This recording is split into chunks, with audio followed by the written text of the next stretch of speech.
मानसी 14 साल की बेहद खूबसूरत और जवान लड़की थी। मानसी की 2 भाई बहन और थे। बड़ा भाई रोहित 24 साल का था और उनकी छोटी बहन 12 साल की थी। एक दिन खबर आई कि गांव में रहने वाली उसके चाचा की मौत हो गई है। ये खबर सुनते ही मम्मी पापा ने फैसला किया कि मानती और रोहित घर पर ही रहेंगे और वह छोटी बहन को अपने साथ गांव ले जाएगा ताकि दोनों भाई बहन की पढ़ाई खराब ना हो। मानसी ने कहा, मुझे भी ले चलो, बड़ा भाई घर पर अकेला रहेगा। माँ ने कहा कि अब तुम्हारी और तुम्हारे भाई की परीक्षा नज़दीक है, इसलिए तुम दोनों घर पर ही रहो और परीक्षा की तैयारी करें। हमारे पास गांव में कुछ और दिन होंगे क्योंकि इनके पीछे सारी क्रियाएं होती हैं। हम इसका निपटारा करके ही आएंगे। अगर उस दिन मम्मी पापा मानसी को साथ ले गए होते तो शायद आज ही दिल नहीं आता। मानसी कभी ऐसा कदम नहीं उठाएगी। भाई ने मानसी के सारे कपड़े निकालकर वायु की माँ की 12वीं की परीक्षा का सामना कर रही थी और उनका बड़ा भाई दीपक परीक्षा की तैयारी कर रहा था। मम्मी पापा दोनों को घर पर अकेले छोड़ गए। मानसी अपनी परीक्षा की तैयारी में व्यस्त थी। वहीं उसका भाई भी पूरे दिन अपने कमरे में परीक्षा की तैयारी कर रहा था। क्योंकि मैं घर पर नहीं थी, इसलिए घर के काम और खाना पकाने जैसे सारी जिम्मेदारियां मानसी पर आ गईं। माँ को पापा को छोड़े अभी 2 दिन ही हुए थे। एक दिन की बात है, दोपहर को रोहित हराया और अपने कमरे का दरवाज़ा खोला और किसी को अपने कमरे में बैठाकर सीधे रसोई में चला गया। मानसी भी अपने कमरे में बैठकर पढ़ाई कर रही थी। तभी रसोई से खाना बनाने की आवाज़ आई तो मानसी रसोई में आ गई। तभी उसने देखा कि रोहित रसोई से बर्तन और कटोरियाँ ले रहा है। मानसी ने अपने बड़े भाई को खाना लेकर, आओ भाई, मैं तुम्हारे लिए 3 नाट लगा देती हूँ। रोहित ने प्लेट मानसी को दे दी और खुद कमरे में चला गया और अंदर से दरवाज़ा बंद कर लिया। मानसी ने थाली तैयार की और भाई कमरे की ओर चल दी। तभी बाहर से दरवाजे पर दस्तक हुई। रोहित ने दरवाज़ा आधा ही खोला और बाहर सीट निकले हैं। मानसिक रूप देने जा रही थी, तभी उसे एहसास हुआ क्योंकि भाई की कमरे में एक लड़की है। मानसी ही सोचकर हैरान थी, परंतु उसने अपने भाई से कुछ नहीं पूछा और मानसी खाना परोसकर किचन की तरफ जा रही थी। उस वक्त वह अपने भाई की कमरे के अंदर देखने की कोशिश कर रही थी और रोहित भी उसके जाने का इंतज़ार कर रहा था। मानसी ने जैसे ही पीछे मुड़ने की कोशिश की, रोहित ने कमरे का दरवाज़ा अंदर से बंद कर लिया। मानसी रसोई में जाकर सोच रही थी कि हमारे घर में यह अनजान लड़की कौन है और वह मेरे भाई की कमरे में क्या कर रहा है। घर में रसोई भाई की कमरे की बगल में थी और मानसी सोच रही थी कि यह मेरा भ्रम नहीं है, ये कैसे हो सकता है।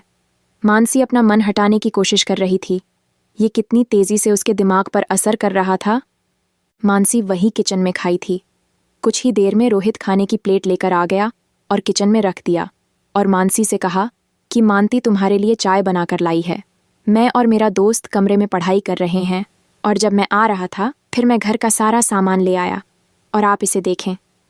यदि कुछ भी नहीं बचा है तो वह तक नहीं हुआ है, और अगर कुछ रह गया हो तो अभी बताओ।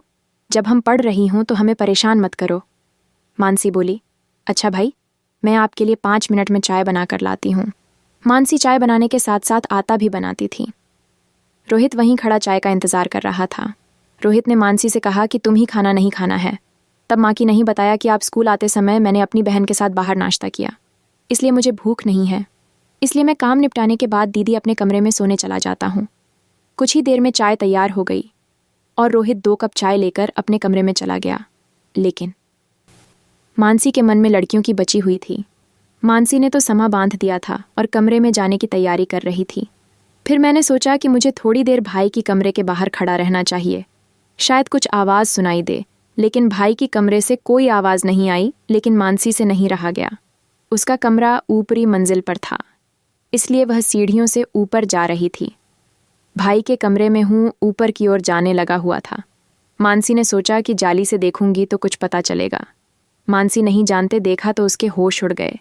मानसी ने अंदर देखा तो उसके भाई वह लड़की दोनों की हालत ऐसी थी मानो मानती अपने शुद्ध बुद्ध में बैठी हो। मानसी अभी 17 साल की थी और पहली बार उसने एक पुरुष और एक महिला के बीच के रिश्ते को अपनी आंखों से देखा। इसे देखने के बाद वह कुछ देखकर ही स्तब्ध रह गई और अपने कमरे में जाकर सो गई। कुछ घंटों बाद हल्का सा शोर हुआ। मानसी की आंख खुल गई।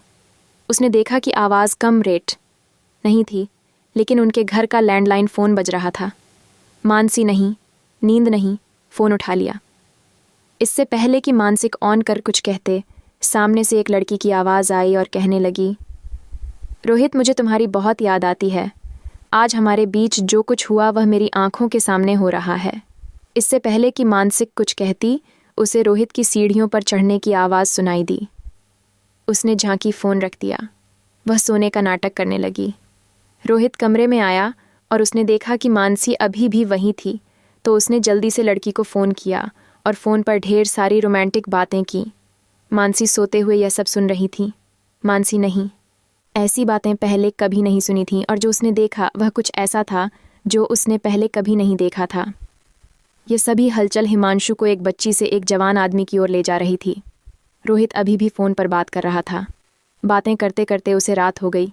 फ़ोन रखने के बाद वह मानसी को जगाता है और कहता है कि मानसी को देर हो गई है और आप अभी भी दोपहर में सो रहे हैं, और कितनी नींद।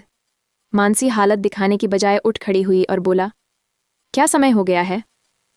रोहित ने कहा कि रात के 9 बजे हैं और तुम अभी भी यहीं हो और खाना भी नहीं बनाया।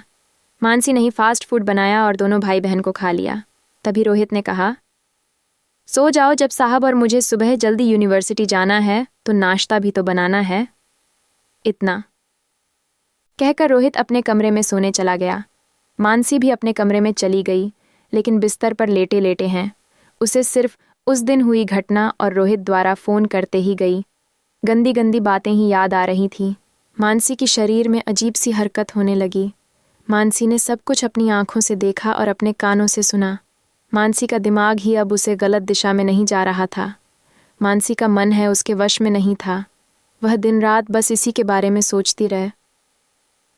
दोस्तों, आप सभी जानते ही होंगे कि कोई भी लड़का या लड़की का मुंह में ही भटक जाते हैं, और ये कैसी लत है जो अगर आपको कम उम्र में लग जाए तो आप उससे छुटकारा नहीं पा सकते। और इन्हीं मानसी ने ऐसा काम किया जिसके बारे में कभी किसी ने सोचा भी नहीं था। अब उसका भाई रोज़ पहली लड़की को घर लाता था और मांग की। उसने से रोज़ अपने भाई का ही खेल देखती थी। ऐसा करीब 6 दिनों तक चलता रहा। 6 दिन बाद मानसी के पिता घर लौट आए, क्योंकि उन्हें ऑफिस से ज़्यादा छुट्टी नहीं मिल पाती थी। जैसे ही पिताजी वापस आ रहे, भाई ने अपनी सारी हरकतें बंद कर दीं और पढ़ाई पर ध्यान देना शुरू कर दिया। लेकिन मानसी का ध्यान रख पढ़ाई से हट गया था और उसका जीवन बदलना शुरू हो गया। बाकी है कि इंसान जो देखता है उसे पाने की कोशिश करता है, और मानसी के साथ भी कुछ ऐसा ही हुआ। मानसी की माँ अभी भी गांव में ही रह रही थी, तो पापा रोज सुबह ऑफिस चले जाते थे और भाई कॉलेज जाता था कोर्स। शाम को वापस आऊँगा। मानसी पूरे दिन घर में अकेली थी। मानसी अपने मोबाइल पर गंदे गंदे वीडियो देखने लगी, और यहीं से खुला मानसी की बर्बादी का रास्ता। मानसी ने ऐसे ऐसे वीडियो देखे कि मैं आपको बता भी नहीं सकता। मानसी अपनी उम्र से बड़ी लग रही थी। वह बहुत मरे हुए शरीर और लंबे करती थी, और वह अपनी भूख मिटाने का उपाय सोचने लगी। एक दिन वह सुबह छत पर कपड़े सुखा रही थी। तभी पड़ोस में रहने वाला एक लड़का पतंग उड़ा रहा था। इससे पहले भी वह लड़का मानसी को कई बार इशारे से बुलाया था, लेकिन तब मानसी नादान थी तो वह समझ नहीं पाए। लेकिन अब मानती नहीं। मन की शांति चाहती थी तो उसने सोचा और लड़की को बुलाया। जैसे ही लड़के ने इशारा देखा तो वह बंदर की तरह हट गया और सीधे मानसी की छत पर पहुंच गया। मानसी उसे लेकर सीधे नीचे अपने कमरे में चली गई और अपने कपड़े उतारने लगा। मानसी को लगा कि एक लड़का भी इसी वक्त का इंतज़ार कर रहा होगा, लेकिन हुआ है ना होता। मानसी की हरकत देखकर लड़की को बहुत गुस्सा आया, और मैंने हंसते हुए कहा, तुम अभी 17 साल की हो और तुम्हारा भाई मेरा दोस्त है, और अगर मैंने दूसरी बार ऐसा किया तो मैं तुम्हारे भाई को सब कुछ बता दूंगी। और इतना कहकर वह चला गया। इस हालत के लिए मानसी का भाई जिम्मेदार था। अपने भाई की हरकतों की वजह से ही मानती आज है। इस राह पर चलने को तैयार थी, लेकिन मानसी यहीं नहीं रुके। मानसी को किसी भी तरह से अपनी भूख मिटानी थी। कुछ देर बाद रोहित घर आ गया। मानसी नीचे आ गई। तभी रोहित ने कहा कि कुछ खाना बन गया है। मानसी ने ही कहा कि आज मेरी तबीयत ठीक नहीं है, तो आप बाहर से कुछ ले आई हैं। ये सुनने के बाद रोहित लंच करने बाहर चला गया। मानसी भी अपने कमरे में नहाने चली गई। वह बाहर नाई के पास आई और कपड़े पहने, फिर अपने कमरे में बैठ गई और ज़ोर ज़ोर से रोने लगी। उसे कोई अंदाज़ा नहीं था कि उसके साथ क्या हो रहा है। उनके शरीर में यह बदलाव क्यों हो रहे हैं। मिनट बाद रोहित खाना लेकर नीचे आया और मानसी को आवाज़ दी। रोहित की आवाज़ सुनकर मानसी तुरंत नीचे आ गई और उसे ज़ोर से गले लगा लिया और रोने लगी। रोहित को कुछ समझ नहीं आया। यही तो हो रहा है। लेकिन जब मानसी ने कमरे का दरवाज़ा बंद कर लिया और फिर से रोहित के पास आई और रोहित को गले लगाया और एक चुंबन दिया। तब रोहित को सारी बात समझ आ गई। वह समझ गया कि मानसी उससे क्या चाहती है। तब क्या उस दिन लोगों ने सारी हदें पार कर दी और मानसी की इस हरकत ने भाई बहन के पवित्र रिश्ते पर दाग लगा दिया। कुछ दिनों तक ऐसा ही चलता रहा, लेकिन उनकी माँ ने उन दोनों को कमरे में देख लिया और यह मुझसे बर्दाश्त नहीं हुआ। इसलिए वह रसोई में गया और चाकू अपने गले पर घुमा लिया और मर गया। कुछ घंटों बाद जब मानसी के पिता काम से वापस आए, तभी उसने अपनी पत्नी को किसने देखा और रोने लगा। लेकिन बहुत देर हो चुकी थी। वहां पुलिस भी आ गई थी और मानसी और उस भाई को थाने ले जाने की तैयारी कर रही थी जब मानसी के पिता को सारी बात पता चली। फिर पुलिस की जाने के बाद उसने भी जहर पी लिया और खुद ही मौत को गले लगा लिया। तो दोस्तों, इस कहानी से हमें यह सीख नहीं है कि छोटे लड़कों के साथ ऐसा व्यवहार नहीं करना चाहिए जिससे बच्चे का मन भटकने लगता है, और हमें हमेशा रिश्ते की सीमाएं बनाए रखनी चाहिए।